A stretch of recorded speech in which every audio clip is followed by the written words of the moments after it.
মারুফ, আজ তো হাইকোর্টের পক্ষ থেকে আদেশ আসার কথা রয়েছে এবং গতকালের শুনানিতে কি কি হয়েছিল সেই বিষয়গুলো জানতে চাই।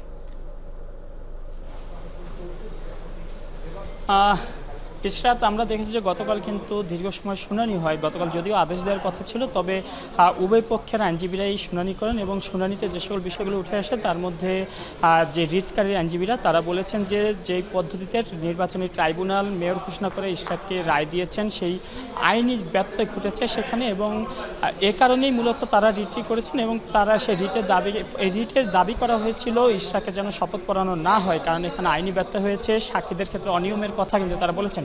অপরদিকে ইশরাকের পক্ষের আইনজীবীরা কিন্তু তাদের যে যুক্তি খণ্ডন করেছেন, তারা বলেছেন যে আইনের ব্যত্যয় হয়নি, নির্বাচনী ট্রাইব্যুনালের বিচারে এই ধরনের আইন পরিবর্তন করা যায় বলে তারা এখানে জানিয়েছেন। এর পাশাপাশি তারা যে বিষয়টি বলেছেন যে যদি সরাসরি ভুক্তভোগী না হন অন্য কেউ রিট করতে পারেন না, মানে যদি বলি তাহলে দাঁড়ায় তাপস যেহেতু এই নির্বাচনে ইশরাকের প্রতিদ্বন্দ্বী ছিলেন, তিনি ছাড়া অন্য কেউ রিট করতে পারেন না বলে কিন্তু তারা আমাদের জানান, এবং এই নিয়ে কিন্তু দীর্ঘ শুনানি হয় এবং দীর্ঘ শুনানি শেষে আদালত কিন্তু আজকে আদেশ দেবেন বলে নির্ধারণ করেন। এবং এর আগের দিনও আমরা দেখেছি যে একই বিষয়ে কিন্তু শুনানি হয়েছে এবং নানা রকম আইনি জটিলতার কথা কিন্তু তুলে ধরা হয়েছে, আইনি যুক্তি উপস্থাপন করা হয়েছে, এবং এর মধ্যে দিয়ে কিন্তু পরপর 2 দিন শুনানি হয়েছে এবং 2 দিন পর আজ কিন্তু আদেশের জন্য রেখেছেন। এবং আমাদেরকে যেমনটা জানানো হয়েছে যে 11টার পর হয়তো এ বিষয়ে একটি আদেশ আসবে। এদিকে আমরা দেখেছি যে গত কয়েকদিন ধরেই কিন্তু এ বিষয়ে কিন্তু ইশরাকের কর্মী সমর্থকরা কিন্তু আন্দোলন করছেন। এমন পরিস্থিতিতে আজকে আদালতের আদেশের অপেক্ষায় কিন্তু সবাই।